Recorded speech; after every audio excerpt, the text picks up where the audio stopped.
Well, hello, everyone. Welcome to our webinar today. I am going to acknowledge right out of the gate, we're having some technical difficulties and we're not able to share our screens currently, but we thought we'll forge forward, have the conversation. I just do want to confirm to all of our guests, if you can use the chat function, as well as the Q&A function, but if you want to just acknowledge that you can actually hear us as our guest today, since we're having lots of team issues right now. It'd be great if someone can just put into the chat function that they can actually hear what I'm saying right now before we get going.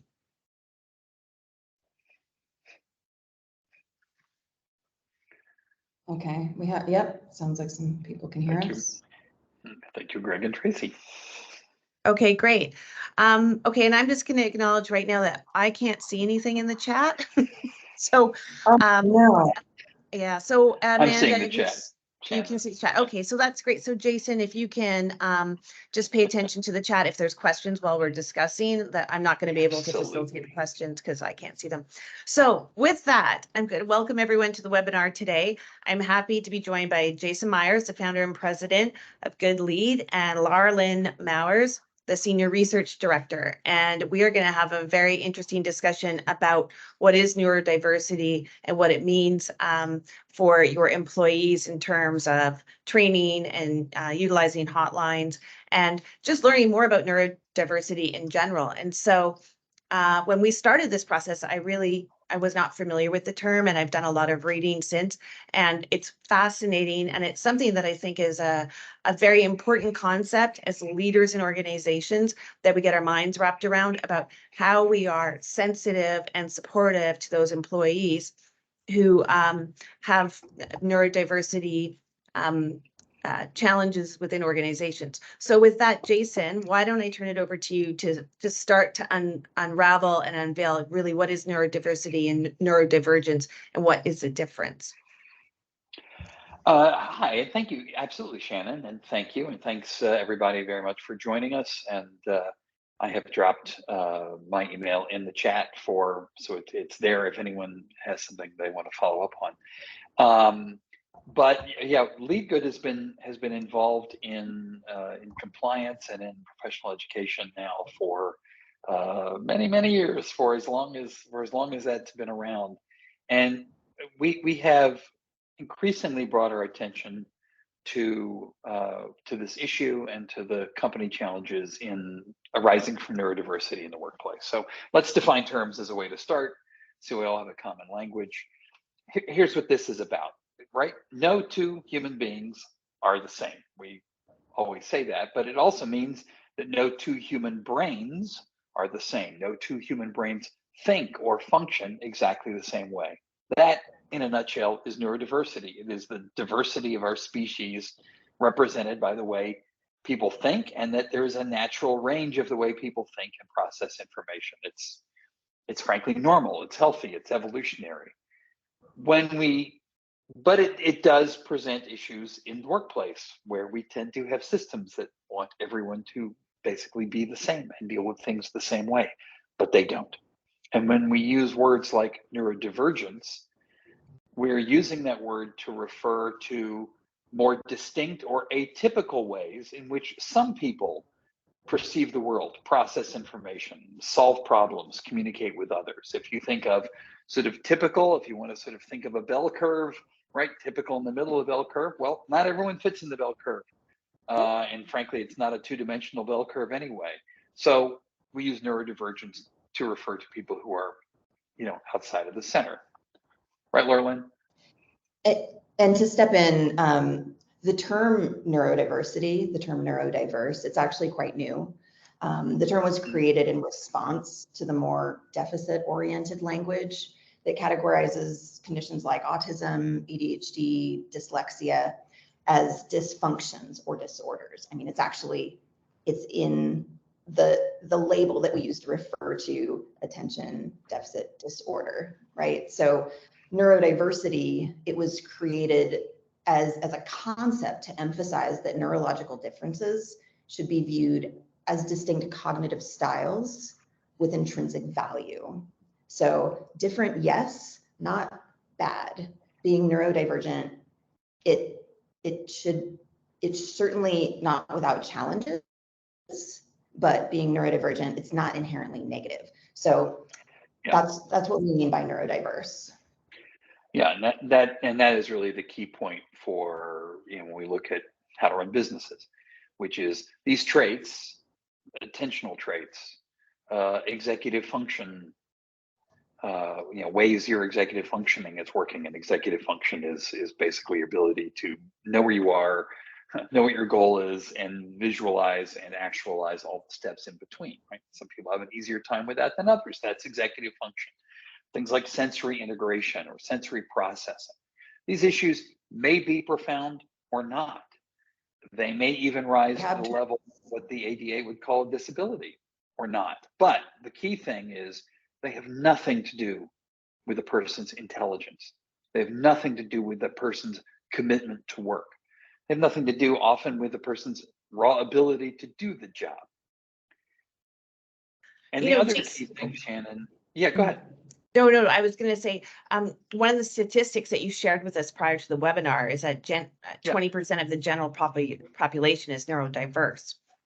And so, I mean, when we're talking or higher, but so when we're talking about that in terms of managing and incentivizing, your team members, like my big question is, how do you download information? How do you communicate? How do you support people that could be on a variety of levels of neurodiversity, if that makes sense? Here. Hi, can you hear me okay now, Shannon? I seem to have dropped out for a second. Yes, no, can totally hear you. Great. Everybody's neurodiverse. Neurodivergent, if I put it in sort of raw terms, right? People who have had labels like ADHD, like autism, like executive function issues, like sensory processing issues, they are thought to be at least 20% of the workforce. It is likely more, frankly, because a number of people in this population do not and will not self-identify. A lot of people in that population may not even be aware that, what they're going through that makes them feel like they're working harder, what they go through that makes them feel like, they're not picking up on everything, is what would be called a neurodivergence, as opposed to just a struggle. The way they are. Right. In fact, the more of these conversations we have, almost every conversation I have about neurodivergence, I have somebody say, "Oh, that's me." So I think that a lot of people have just been masking, but not even aware that they're masking, just working harder to try to fit into a neurotypical world. Right. So that leads to the question is, what kind of tools, what kind of support systems can you put into place in a general sense? Because obviously this affects a lot of individuals within the workplace. And are there different methods of communicating? Are there different ways of identifying those who may be neurodiverse and need the extra supports? Are there ways that, one of the things that I was really thinking about was, are there ways to identify positions within the organization that are better fit for someone who is neurodiverse to a certain extent? Well, you have several questions. That's a loaded. I know. Sorry. Let's and they're all great questions, by the way. I mean, these are the questions that people, those of us who are running companies or helping to run companies, have to pull these apart. And each of these questions is sort of a workshop all in itself. But let's break it down a little bit. Yeah, let's start with how to identify. And real quickly, I just want to recap with the vocabulary that neurodivergent is the opposite of neurotypical, and neurodiversity means everybody. So I'm just going to go ahead and self-identify. I am neurodivergent, but this call is probably neurodiverse. So real quick vocab recap. And on to how do you tell? How can you tell? Well, there's no single identifier, not even for one category of neurodivergence. So I'm ADHD. There are plenty of ADHD people that don't present the same way that I do. Autistic individuals, they're as varied as any neurotypical category.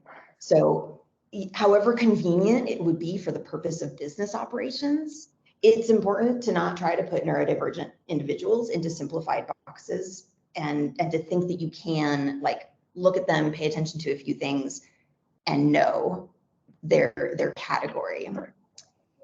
So, but it's not, and that doesn't mean this is insoluble, right? This doesn't mean it's like, well, what can I do? And you throw up your hands. There's a ton that can be done.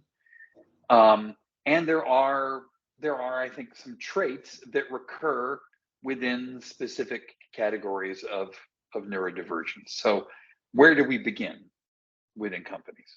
I think one place we begin is to realize that what we're talking about is typically non-apparent, right? I'm not looking at somebody with a limp. I'm not looking at somebody wearing a bandage, right? It's the way people think and process information. So I'm not going to be able, I may be able to identify some, I will never be able to identify all. I may be able to enter into a colloquy with some about how can I support you better? Are you, in terms of the way you like to work, how can we make things fit better for you? And some I won't. So where do we begin? One place we begin is to watch our assumptions. And we will probably say that lots of times. But let's say as managers, right? I'm dealing with someone who is not looking me in the eye when they're speaking to me. I'm dealing with somebody who seems to be halting when they respond to a question, especially under stress. I'm dealing with somebody who may be struggling with juggling multiple deadlines at the same time, or exactly meeting deadlines, right? or maybe The they assumption, and right. Or maybe they say that they're feeling stimulated. I have, as a manager in my past, thought of times where I've dealt with someone like that, and I have assumed, oh, that this person's checked out, they're not interested, they're not capable of doing the job, they're disrespectful. And looking back on it, I was almost certainly wrong. What I was dealing with was an individual who is neurodivergent. And so, for instance, maybe they didn't look me in the eye because, in fact, they pay better attention when they don't, and they can really focus on what they're hearing rather than letting visual processing, which may be stronger for them, take over. Maybe they were a little halting in their response because of a sensory processing issue or a working memory issue, which means they just need a couple extra seconds to get their thought together, right? So if we think to ourselves, don't be so quick to assume, and be prepared for people who are simply receiving information differently, processing that information differently, moving on a different clock. There are a lot of words we've used for this kind of thing in the past, and we're coming to understand that this is neurodivergence. The other key thing I think here, Shannon, in this part of the question is, again, you cannot count on neurodivergent individuals to self-identify. They will be naturally, a lot of them will be naturally reticent. I combined reticent and hesitant. That was interesting. They'll be naturally reticent to identify for fear of stigma, for fear of being put in a box in their career that they do not want to be put into, right? For some neurodivergent individuals, it would be, look, you can't overload me. I need a less stressful environment. Maybe it's auditory, maybe it's noise, maybe it's just you gave me 20 things to do at once and I really need a priority, right? Others will, others may present in a different way, but often there will be a hesitance to step forward. They won't want to get put in a box that limits their career. They're prepared to do the work, to do whatever they need to do.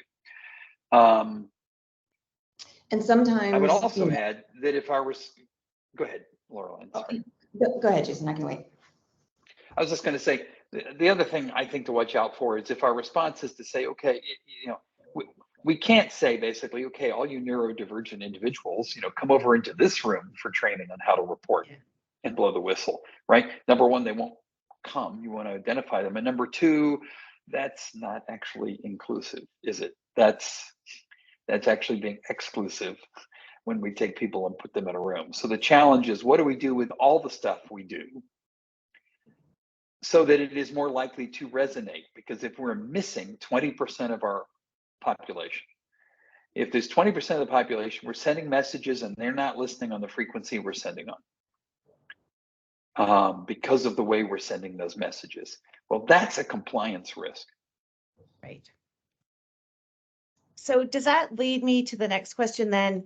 One of the tools to meet the needs of this very divergent population is to deliver training, deliver messaging, is to deliver it in multiple different formats, in multiple different timeframes, over multiple different mediums. Yeah, I think that is I think that's a key element. I mean, the approach is lots of approaches, right? If we have people in our population who are receiving information differently, then I need to offer key information in a way most likely to suit a number of different ways. And this is not exactly the same thing. We used to, back in the aughts, there was a lot of talk about things like learning styles, right? Some people are video learners, some people are audio learners. Right. And I think that was kind of maybe dancing around this issue some. I think that's too simplistic a view. But there is a watchword that we fall back on a lot. There is or a motto maybe, which is, think about approaches that are good for all, but critical for some. So, for example, if I offer the same message, but it not necessarily in 1 hour training, it's available in shorter bursts.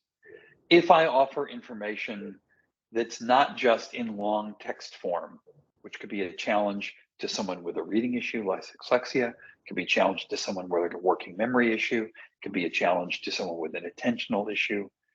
But let's face it, it's kind of a challenge for all of us. Yeah. Right? How much do we get? Right?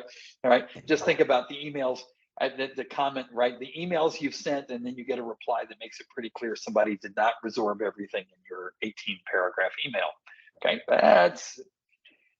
If I do things to relieve that, if I do things by having crisper messaging, by having a variety of media in my messaging, by giving you structure, by offering things in bite sizes, that will be critical for my neurodivergent population.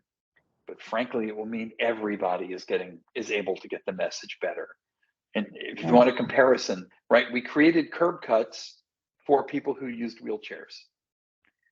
But now that they're there, all of us with rolling suitcases or strollers are pretty happy to have those curb cuts, right? Those were critical for some and good for everybody. So what do we do in our messaging and our compliance world and our HR world to accomplish that kind of goal? I think that's an excellent analogy. And I'm going to use that line going forward, Jason, but think about approaches that are good for all, but critical for some. And so when we take, the focus of our webinar today was to do a little bit of education about neurodivergence, but also how it affects training and getting people comfortable with reporting. So can you talk a little bit about, some of the challenges and problems? And again, I think you have touched on this with the training, but also, encouraging people to feel comfortable about using hotlines or other interfaces such as web portals to report, or perhaps a chat function or what have you. And how can you position that again so that it is good for all, but it's critical for some to get that messaging across to say, hey, we've got this system available and it's really important that you feel comfortable to use it. Yeah, well, this is such a huge. Go ahead, Meryl. Sorry. Yeah, let me step in here and you can have all of the channels you want and you can advertise all of them, but I think the most important thing, if you want your neurodivergent employees to speak up and report things that they see or hear or are uncomfortable with themselves, they need to feel that their concerns are valid, that their perspective is valid, and that they're safe reporting. Like as a neurodivergent, I sometimes question my own interpretation of a situation. I might see something unfold and my first thought is, that's not right. And then my second thought immediately is, well, am I interpreting this correctly? Maybe it's me. Maybe I didn't understand.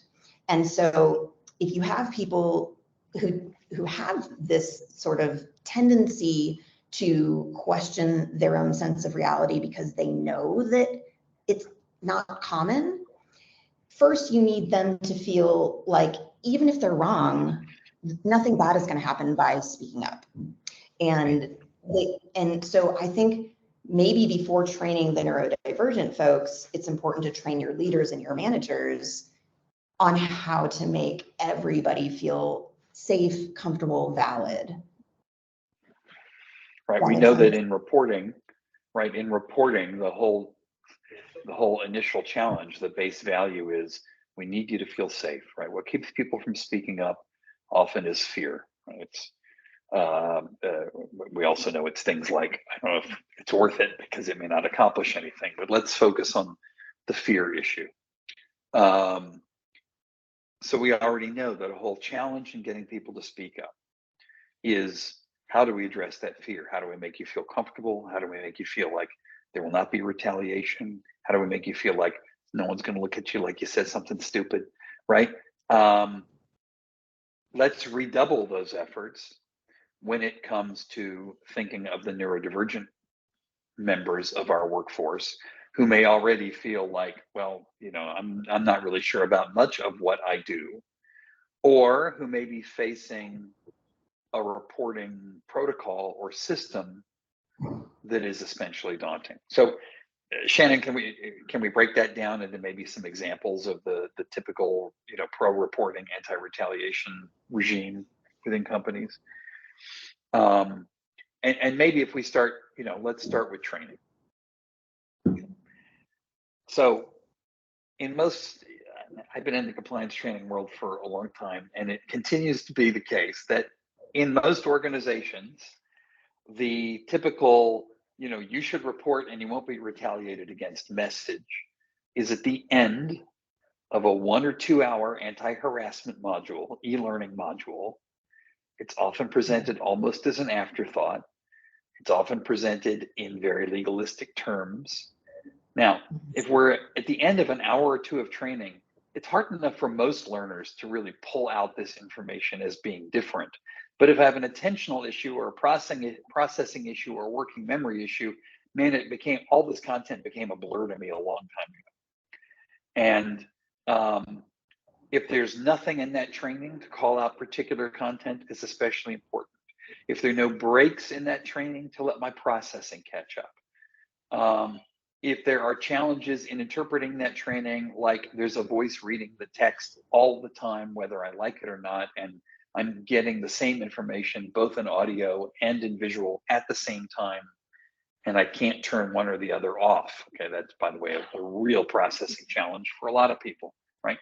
These are all things that make it harder, if I am neurodivergent, to get that message. And you know, and the problem gets compounded. If I'm sending out processes to you, like, well, if you see something, do A, B, C, L, Q, you know, and this is in text and it's a long document and it went through legal first, you know, saying, and communications never got back to it after it went to legal, right? Yeah. Again, it's going to be a blur if I have these issues. And those of us who are in training, you know, it's funny, I had this conversation just the other day with a group of people and they were all like, yeah, you know, I get to the end and I get to the test and I open up a Google window and I figure out what the answers were. And then I drop in the answers because I don't remember what they said to me 45 minutes ago. There's no way, right? And okay, great, I checked the box. Everyone passed the test and at some level they knew it because they passed the test.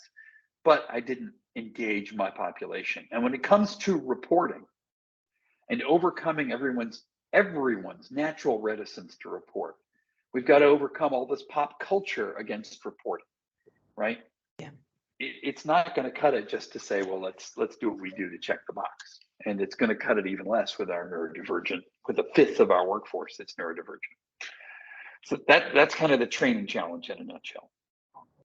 And what's so interesting about this conversation is that everything that you're saying, I have I've applied to advice for our clients in a more generalized way without ever thinking about how it affects neurodiversity or neurodivergent individuals, because everything that you're saying is absolutely right. When you are creating your anti-retaliation policy, you want to make it in more in layman's terms. You don't want it to be legalese, because again, not everybody can digest that information when it's written by a lawyer.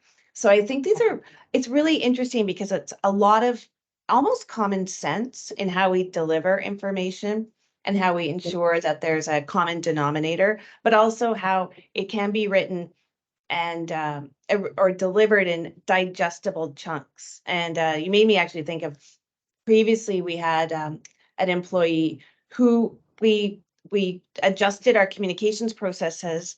And I didn't realize this was a neurodivergent issue, but we, instead of writing long paragraphs, we started to do things in bullet points because we knew that this individual wouldn't read a really long email, but in fact, they would process information much more concretely if it was in bullets.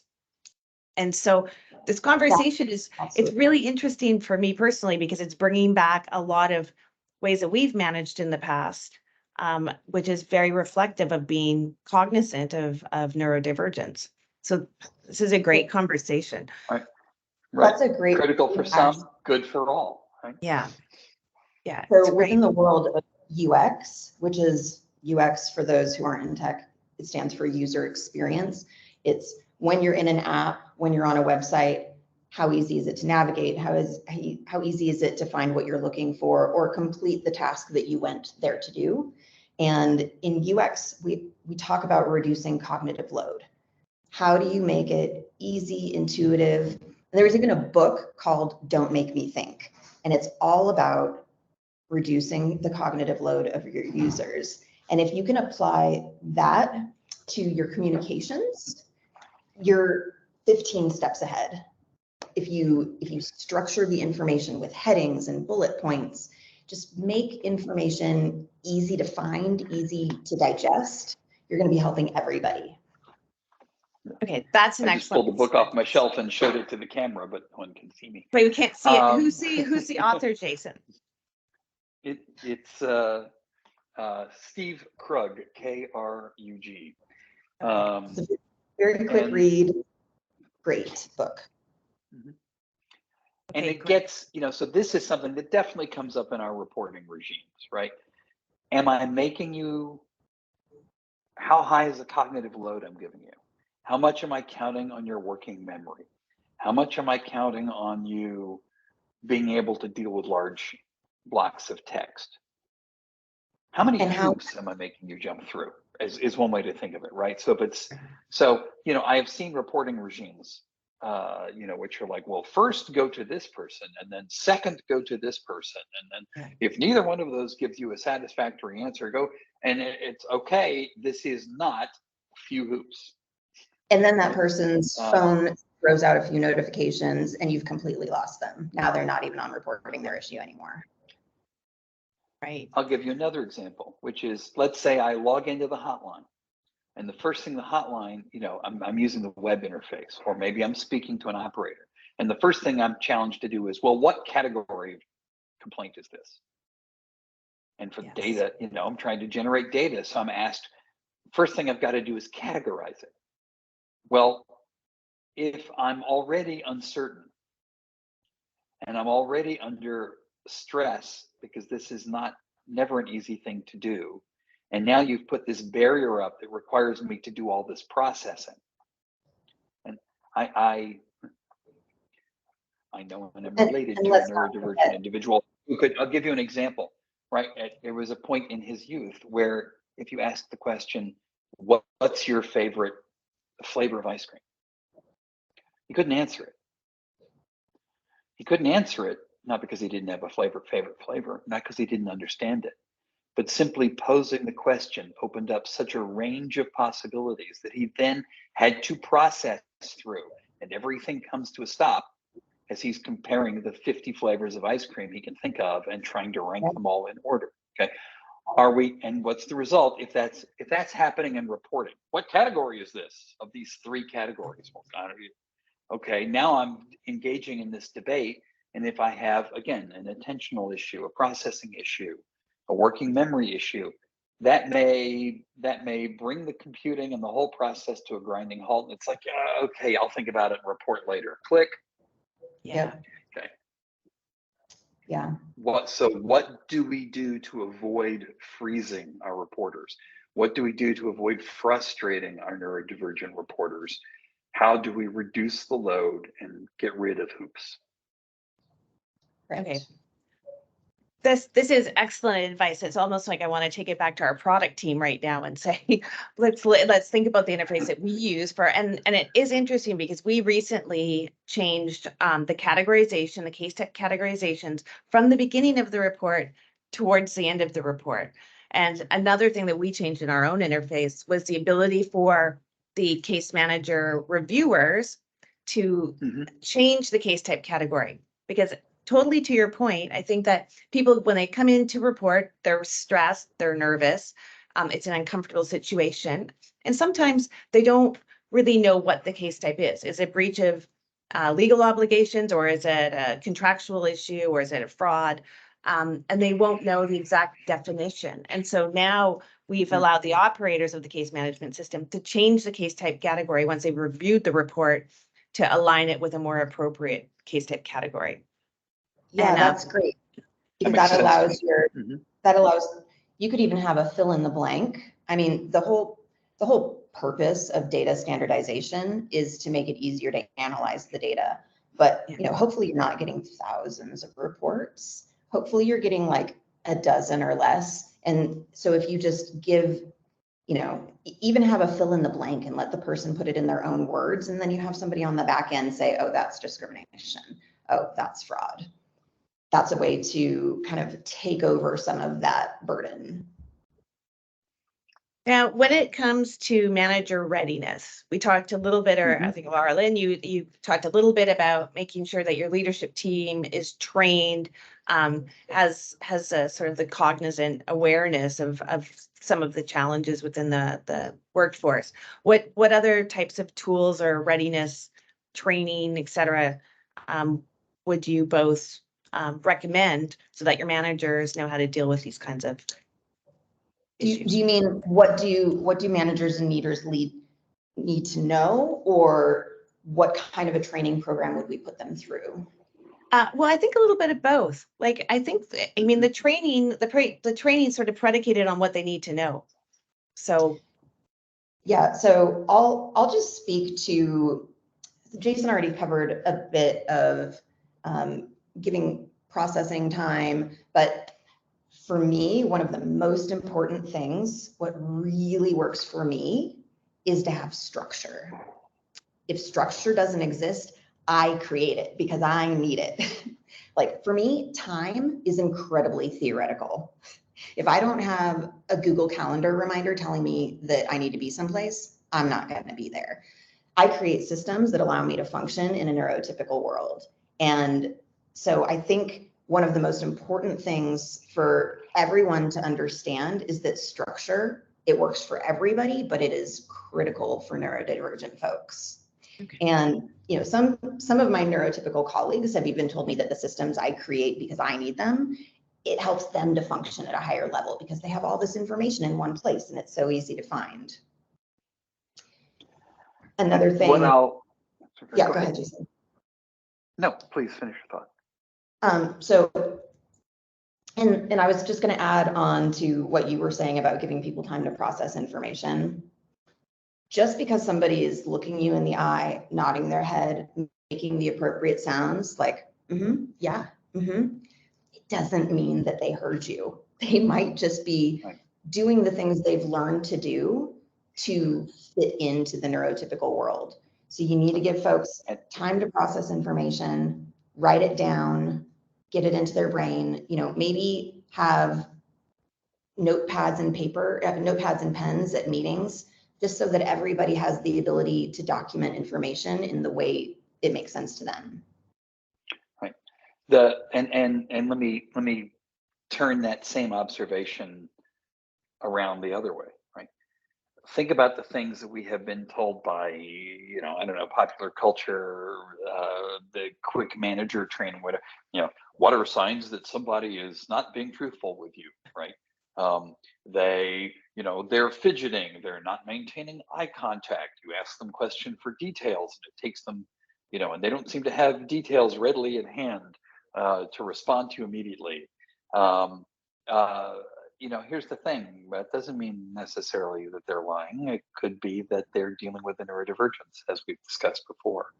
So what we recommend is that all of the key functions in the organization, in this case managers, need to have their awareness raised, need to have their consciousness expanded, if you will, to these possibilities.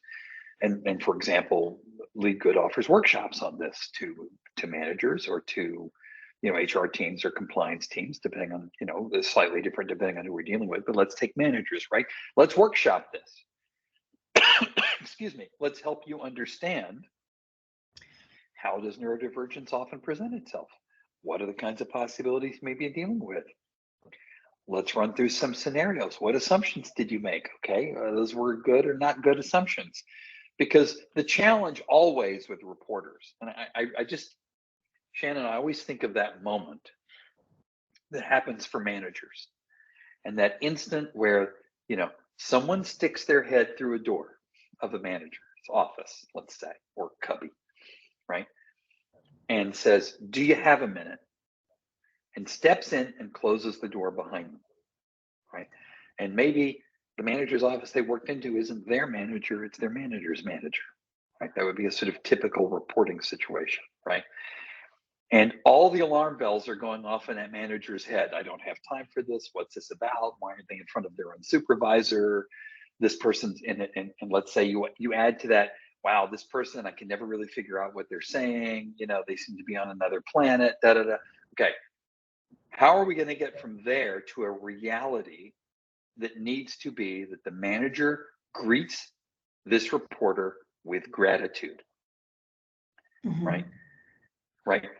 Yeah. The manager is like, I'm glad you came here. I understand it was hard for you to come here. You did the right thing.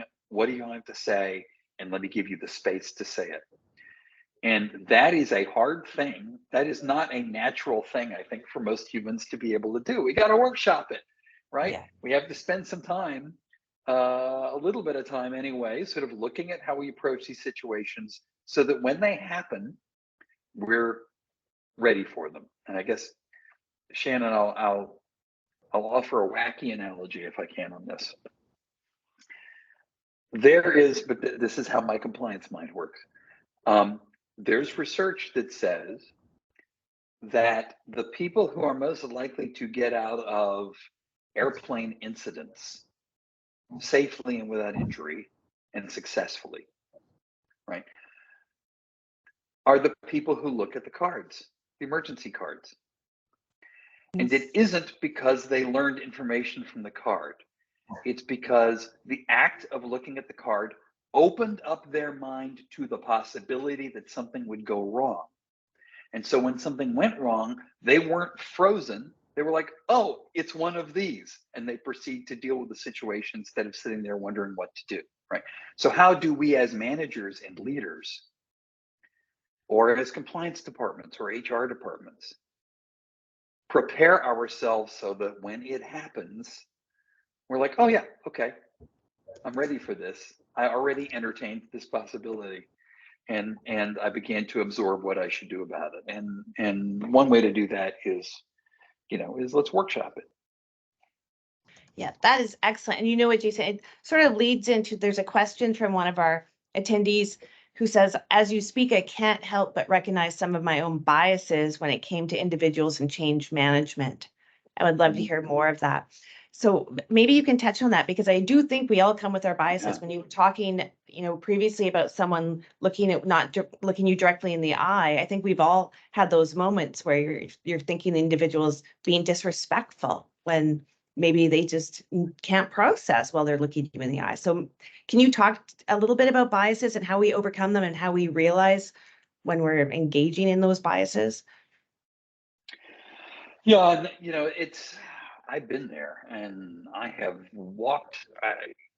I have to say, there are incidents in my life as a young manager that I look back on now, and I'm just, I'm ashamed, frankly. It's like, wow, I completely missed that situation, and I wound up treating someone badly because of the assumption I made about why they were presenting to me the way they were presenting. So I mean, even me as a neurodivergent, there have been times where I've misread somebody. Like, you have the person who maybe says things are a little inappropriate or inappropriate timing. That could be cognitive inhibition, which is it's an executive function challenge. So the way that neurodivergence presents, it comes up in a lot of different ways. But if you can first, as soon as you feel judgment happening, if you can try to be mindful of it, I mean, this goes into mindfulness practice, helps everything in your life, right? But the more mindfulness you can have around when you're judging a person, that can open you up to reassessing what you think is happening through the lens of maybe this person is neurodivergent. Yeah, let's talk about some dimensions of this, I guess, Shannon. And I think this goes for managers, but it also goes for, let's say, the people who are answering the hotline, if it's a telephone hotline, for our operators, or for our case managers, right? One thing is expect imperfect reports, and really sort of like work over in your mind, and as you get ready for this role, or as we train you for this role, what that really means, right? Don't expect your reporters to be excellent reporters. They've probably never done it before, first of all, right? Why should they be the experts in it? All the more so if they are, while they're reporting to you, dealing with uncertainty, dealing with trying to process things and keep them in mind at the same time, which if you do have a processing disorder, an executive function disorder, stress is only going to make it worse, right? It's only going to make it more of a challenge. So expect imperfect reports. Let's not be pushing the pace. Some people may not be ready to have their pace pushed, right? Instead, we have to demonstrate and manifest patience. We have to demonstrate empathy. Then there are the more technical things, like, am I asking you to do this and it's a noisy environment? Am I asking you to do this and it's a distracting environment? Flashing lights, a lot of people moving around, something going on outside the window. Am I forcing you? Am I creating forced choices? Right? To me, a forced choice adds to the stress of the situation. It may add to the stakes of the situation, but it also just gives me something else I got to sit there and figure out. And Shannon, I think a lot of the things that we know are challenges in the reporting environment, if we analyze them, they become doubly challenging if I'm dealing with any kind of neurodivergence. And I think of things like, well, can I set up a meeting with you and your supervisor? Well, you've just brought me to a complete stop because there are about 20 different things I got to figure out on that question, including whether I want my supervisor to, even though I brought this up, what my supervisor is going to do after that. My supervisor, my problem is already that they're impatient when I speak, and I'm going to go in here and I'm not going to be able to deal with that issue. I mean, that would be a problem in any reporting environment, potentially. All the more so if the way I process information is a little slower, or I take a question and I approach it a different way. Yeah, Jason, you just touched on something it's very important for our organization as a mandate that we really consider, we have our clients that we service with the hotlines and our case management, but we also consider that the reporter is our client as well. And so something that you just really that you said resonated with me, which is about respect the pace. And so when we have a reporter call into the contact center to make a report, we're very cognizant of the fact of their stress, the anxiety, the nervousness, and the courage that it takes for them to come and speak up. So our intake specialists, they can take 2 hours on a call if necessary. And I know other similar providers of our service have the agents sort of on a 8 to 10 minute, get the caller on, get them off. And I think that does a disservice to reporters in general. It does a disservice to why you have an ethics hotline in the first place, because you want to have this safe place where they can speak up. They need to take the time to download the information, and they need to be comforted and protected while they're doing it. So thank you for talking about respecting the pace, because it's something that we've always allowed that space for our agents. If they need to take 2 hours, they have it. And the other thing is we also have a quiet room for them. So if they've had a particularly sensitive and tough call, then they have this quiet room that they can go to kind of discombobulate and find calmness. Because I think we forget how stressful it is for the people on the other side taking the calls and listening to these very harsh, sometimes reports that tend to come in through these hotlines. Yeah. Yeah.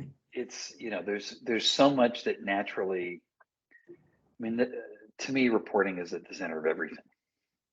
And there's research that suggests that companies that are where employees feel freest to bring up everyday common problems are the most compliant, best running companies, right? But to get there, we have to overcome for everybody such, natural fear and stress and resistance to speak up. And as I said, everything in the popular culture is like, don't be a snitch, don't rat out your friends, right?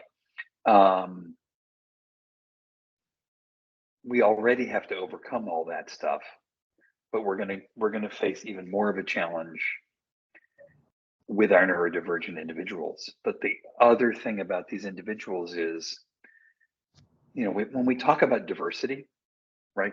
We always say one of the advantages of diversity is I want a range of perspectives. I want a range of ideas when we're trying to solve something.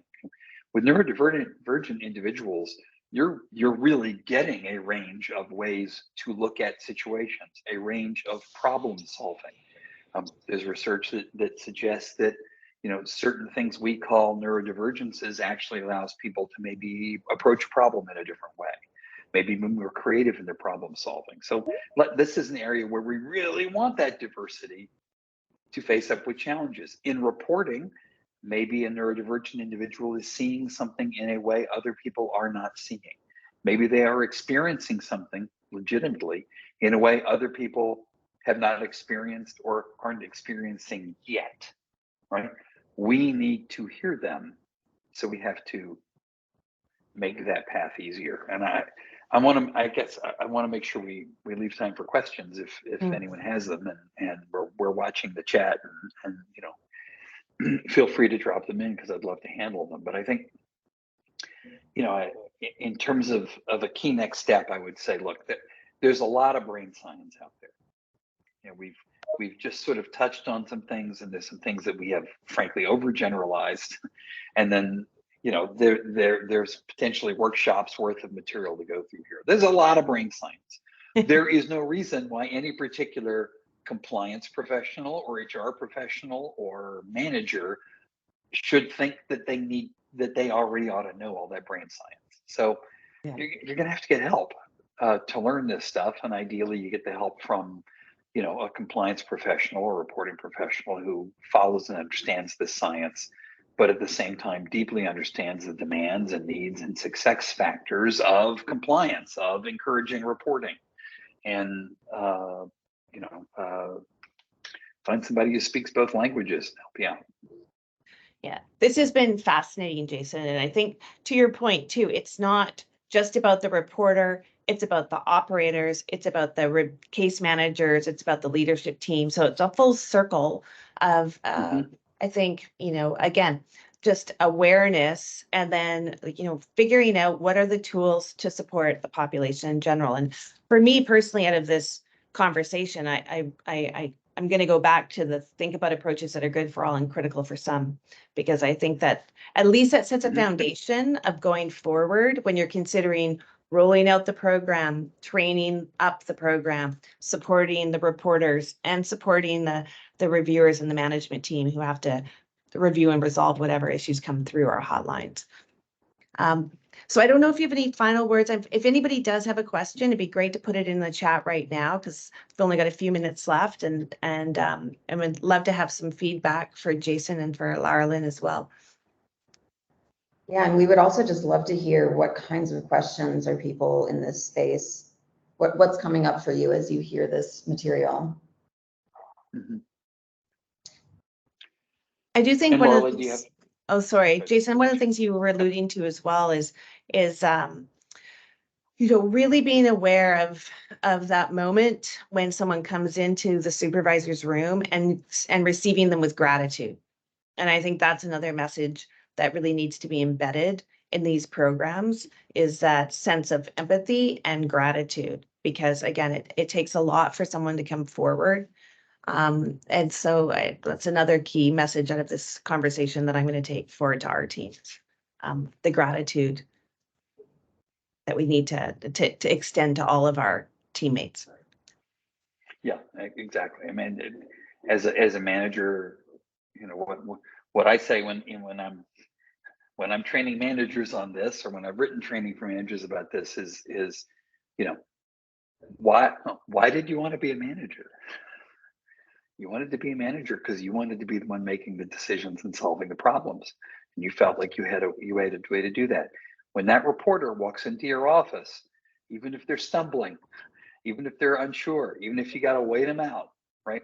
They are doing you an enormous favor. They're giving you the opportunity to lead. They're giving you the opportunity to solve a problem, which is why you went into this business in the first place. So, I think in terms of raising that consciousness, if I can make you think that you're being handed a present as opposed to being handed, a new task, if you think of it as a present, maybe you're going to be more patient with whoever your present giver is and however it is they go about handing it to you. Well said. Well said. Well, if there's no questions, then I think we might wrap up our session now. I see somebody typing, actually. Maybe we do have a question coming in. Oh. Well, for those of you who don't have the chat open, Robin posted the great Albert Einstein quote: "Everybody is a genius, but if you judge a fish by its ability to climb a tree, it will live its whole life believing that it is stupid." And Robin points out we all have valuable perspectives. We just have to be open to them. And Robin, that's beautiful, and it really gets right to the point. And these are, when we talk about neurodivergent individuals, can be very powerful. They can be extremely, this is a very talented and loyal source of labor, frankly, at a time when we all say it's hard to find labor, but we need to go through the work to give them a home and to make sure they're included in our important processes like reporting. Lovely. That's great. So I'm going to say thank you to everyone for joining us today. Amanda's going to send out the recording of the video along with contact information if you want to get in touch with Jason or Laralyn. And thank you both for your time. It was really interesting, and I look forward to more conversations with both of you. So thank you so much. Thank you, Shannon. And we have a white paper for anybody who would like that. Pass the request along to Shannon or to me or Laralyn on the emails we gave you, and happy to share that. Great. Okay, thank you so much. Take care. Thank you, Shannon. Thank you. Thanks. Bye. Thanks everyone for your time.